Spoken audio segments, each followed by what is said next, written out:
Ciao ragazzi, e dopo questa carrellata di tutorial su OnResp per cercare soluzioni per la riproduzione migliori in bassa frequenza, ehm, oggi voglio presentarvi sempre una soluzione specifica per le basse frequenze, ma con una gestione diversa.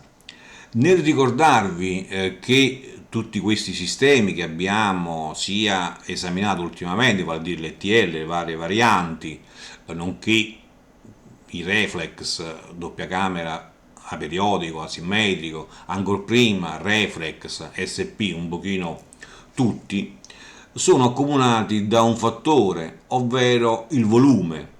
Nello specifico, quando voi cercate una maggiore estensione, il sistema vi richiederà un maggiore volume, a prescindere dal sistema che avete scelto, che sia SP, Reflex, TL, tromba, nulla cambia, ok? Questo grafico che si riferisce a un sistema chiuso, ovvero una SP, ci mostra proprio questo, ok? Quello che vi stavo anticipando. Sull'asse delle ordinate abbiamo il volume impiegato, sulle scisse abbiamo la F3 ottenuta, nel mezzo abbiamo l'efficienza del sistema. Proviamo a leggere o a fare delle ipotesi, più che ipotesi, delle diciamo simulazioni. Allora, qua abbiamo i decimetri cubici che non sono nient'altro che litri, perché sono 1000 centimetri cubici, quindi sono 40 litri. Ok? Allora, con 40 litri potremmo ottenere una F3 a 50, questo è 40, 60, nel mezzo abbiamo 50, con un'efficienza dell'1%. Abbassando la F3, quindi estendendo il sistema a parità di volume, l'efficienza si riduce del 50% dall'1 allo 0,5, del 50% e così via. Per aumentare l'efficienza o estendere la risposta del sistema dobbiamo aumentare il volume, ok? E di fatti al 5% grosso modo otteniamo una F3 a 30, oppure con l'1% abbiamo un F3 a 40 con 80 litri. A 160 con un F3 a 40 abbiamo il 2%, un F3 a 30 lo 0,5, no, mi sono perso? No, l'1%, F3. Con 320, pardon, con 320 litri, grosso modo qua, sì, dai, lira più, lira meno, con un F3 a 30 abbiamo il 2%. Come vedete, queste relazioni che legano volume, efficienza ed estensione sono intrinseche del sistema. Nessun sistema può sfuggire, ok? È una legge fisica, ahimè, purtroppo. Questo ci viene, diciamo, molto più evidenziato quando siamo costretti, per vari motivi, a utilizzare piccoli box, ovvero questi diffusori cosiddetti da libreria, da stand, che ahimè hanno poco volume, sono piccoli, hanno poco volume, quindi sono meno estesi, come abbiamo esaminato prima. Ma questi hanno anche dei piccoli altoparlanti, dei piccoli woofer che, come abbiamo visto precedentemente attraverso i tutorial sull'impedenza acustica e di radiazioni, questi sono legati da un altro fattore legato all'area di radiazione, minore è questa e minore sarà la sua efficienza nel riprodurre le basse frequenze. Quindi sono diciamo limitati su due fronti, sia per quanto riguarda il volume, che è ridotto essendo piccoli, e sia perché fanno uso di questi piccoli woofer. Da questa situazione come ne potremmo uscire? Ahimè, miracoli non se ne possono fare se non c'è la possibilità di avere diffusori con un volume, diciamo, proporzionale a quello che vogliamo ottenere. Ahimè, e bisogna aggiungere eventualmente un sub, non c'è altra soluzione. Ma abbiamo comunque introdotto un altro, diciamo, ingombro, non è che siamo sfuggiti a questa regola, al limite ovviamente un sub essendo diciamo, un diffusore specifico in bassa frequenza avrà meno volume sicuramente, ok, ma è un sistema ben diverso, è chiaro. E quindi come si potrebbe fare? Fare già è una parola un pochino più complicata, diciamo quale compromesso potremmo raggiungere. Si potrebbe in qualche modo, parlando nella fattispecie quando abbiamo questi piccoli diffusori da stand o anche quelli a colonna, di limitare le frequenze o quelle frequenze dove loro hanno difficoltà sia per volume sia per quanto riguarda il woofer utilizzato che magari è di piccolo diametro, di recuperare questa energia, ok, essendo tagliate tutte quelle frequenze dove hanno difficoltà, sono meno efficienti, e di riposizionarla in una banda utile dove sono appunto più efficienti.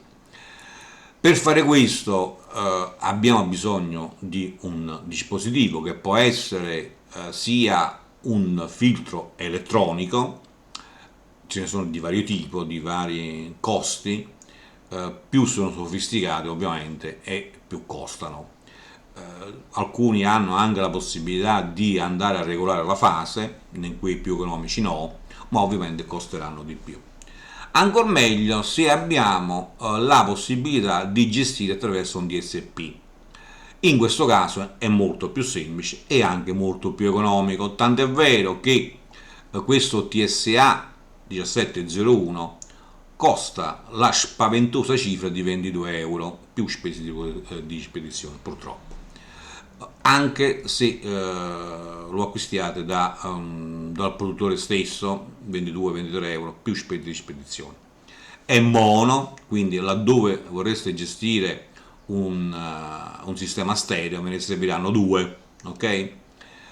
Ha la possibilità di gestire due linee laddove ci sia la necessità di andare a gestire dei satelliti come stavo anticipando, eventualmente aggiungendo un sub o solo un sub se volete aggiungere un sub al vostro sistema o gestire gli altoparlanti, i diffusori che avete, quindi attraverso diciamo l'uscita dedicata ai satelliti, ok? Non vuol dire che questi satelliti debbano essere per forza di cosa quelli da libreria molto limitati, possono essere anche diversi, ok? Ma si vuole gestire al meglio la riproduzione in bassa frequenza. Il TSA 1701 è molto piccolo, più grande di un pacchetto di sigarette, molto semplice, come vi dicevo ha due uscite, un solo ingresso, è di linea, quindi necessita di un amplificatore come sto anticipando, quindi ha un bassissimo assorbimento, può essere alimentato anche attraverso l'USB e ovviamente da un alimentatore specifico eventualmente. Dopo la programmazione attraverso il software che è il Sigma Studio, che abbiamo visto precedentemente nella presentazione di un altro prodotto, in questo caso era standalone che aveva anche un amplificatore a bordo. Dicevo, abbiamo visto la programmazione, in questa istanza non tratteremo, non vi mostrerò come programmarlo, l'abbiamo fatto precedentemente in quel tutorial, semmai in descrizione metterò il link che vi porterà a quel, diciamo, video, a quel tutorial dove ho spiegato passo passo come si programma il DSP, ok? Il costruttore è lo stesso, il programma è lo stesso, basta selezionare il chip che è questo TSA 1701, poi il tutto è uguale più o meno, ok? Ricordo e preciso che vi necessita una schedina di interfaccia USB che andrà collegato il vostro personal computer dalla quale andrete a gestire tutta la programmazione. Ahimè, questo ma anche costa pochissimo, 18 euro non mi ricordo, ma comunque poco. vale per tutti i sistemi di questo costruttore, ok? Non c'è altro da aggiungere per quanto riguarda questo TSA 1701, questo DSP, che ovviamente è molto versatile, potreste fare quasi di tutto, ok? Mi fermo qua per quanto riguarda il DSP, ma voglio mostrarvi cosa si può ottenere applicando un semplice filtro elettronico su un diffusore o progettando un diffusore con filtro elettronico. Dico filtro elettronico perché il simulatore che andremo a utilizzare, che è il Bass Box 6 Pro, prevede una simulazione con filtro elettronico e non con DSP. Ovviamente ciò che possiamo fare con filtro elettronico si può fare tranquillamente, se non meglio, attraverso il DSP, ovviamente. Quindi andiamo a vedere quello che ho preparato, che sono 6 altoparlanti. 3 di questi si possono utilizzare come soluzione sub, ok? Mentre questi altri 3 sono ipotetici altoparlanti utilizzati in diffusori che possono essere da stand o diciamo a colonna, come si suol dire. Ok, allora cancelliamo un attimo ciò che stavo provando. Partiamo con l'NDH 184S, che è sostanzialmente questo, è un 18 pollici, un altoparlante, un sub diciamo importante, ok? Sempre da lasciare. Andiamo a vedere come si comporta con un carico in bus reflex e poi uno specifico con crossover elettronico.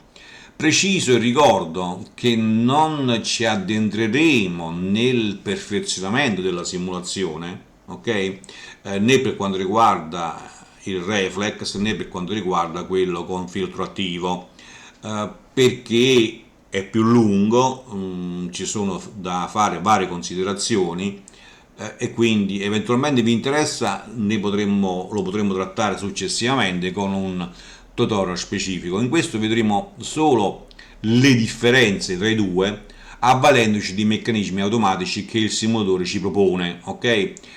E pertanto voglio precisare che questo simulatore, adottando il filtro elettronico, tenderà di ridurre in primis il volume e conservando più o meno le stesse prestazioni, ok? Ciò non toglie che noi potremmo conservare lo stesso volume ottenendo un'estensione maggiore, ma ovviamente si parla di un'altra simulazione, ok?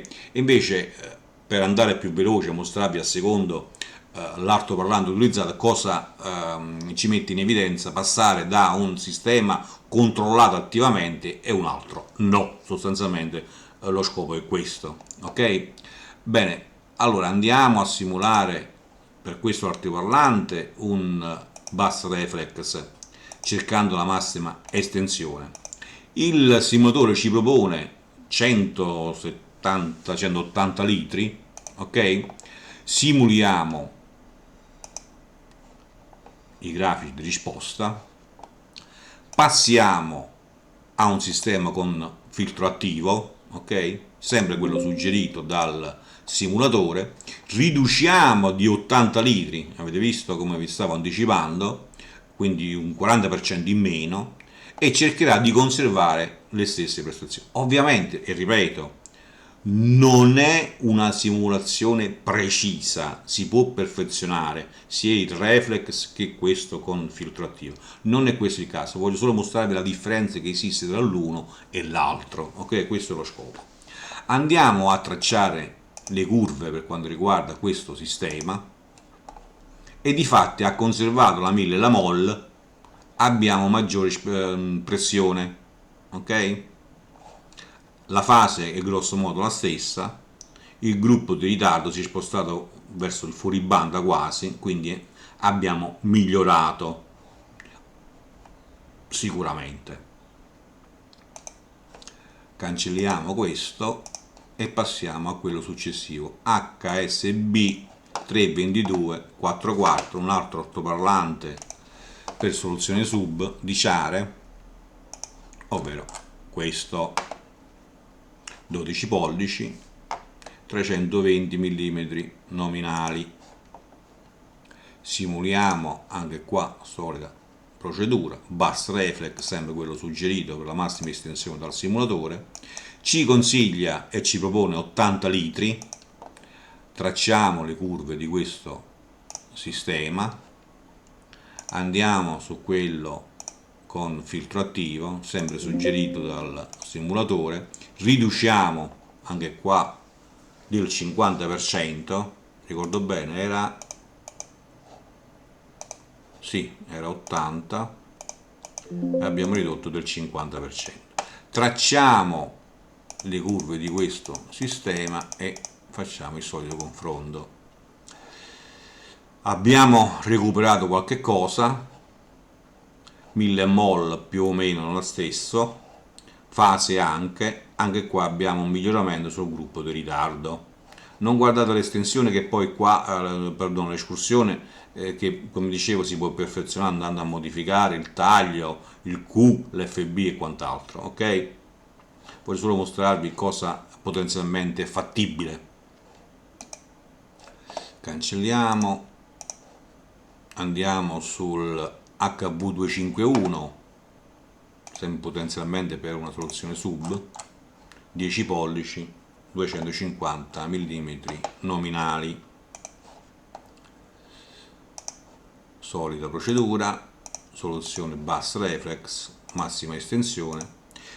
Ci propone 80 litri, tracciamo le curve, sovrapponiamo quello con sistema con filtro attivo. Suggerito, anche qua riduce quasi del 50%, anche qua idem, ok? Cancelliamo. HVB 200, 200 mm nominali,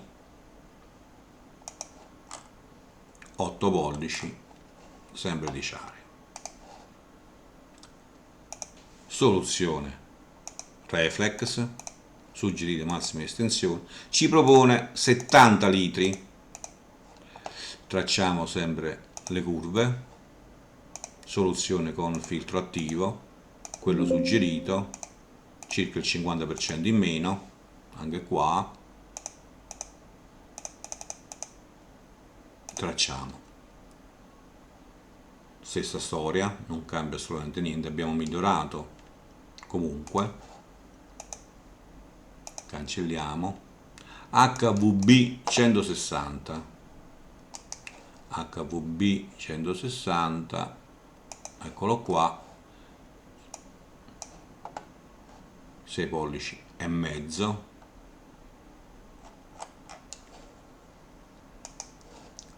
Simuliamo sempre un bus reflex, ci suggerisce circa 30 litri. Tracciamo le curve, idem sistema attivo, circa la metà anche in questo caso, sovrapponiamo, uguale, ok? Non cambia niente, cioè con cambia niente abbiamo recuperato. Cancelliamo questo e andiamo sull'HVB 130, ovvero questo bambino qua, 5 pollici, 130 mm. Stessa procedura, simulazione bus reflex, massima estensione, 8 litri.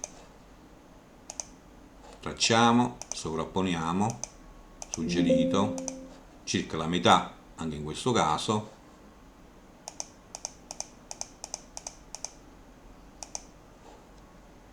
Idem con patate, uguale, ok? Bene, mi fermo qua, ripeto, sono da perfezionare ovviamente, ma la potenzialità che c'è dietro la possibilità di andare a gestire con un filtro attivo o con DSP sia diffusori normalissimi che possono essere da stand o diciamo colonna, ma anche il sub è immenso, cioè si può guadagnare su tutti i fronti, sia per quanto riguarda la qualità, sia per quanto riguarda la pressione che possiamo ottenere dallo stesso sistema. Ok? Spero di aver fatto cosa gradita, eventualmente il video è stato di vostro interesse, vi è piaciuto, mettete un mi piace per darmene atto. Bene, come dicevo, mi fermo qua, ci sentiamo per la prossima, ciao!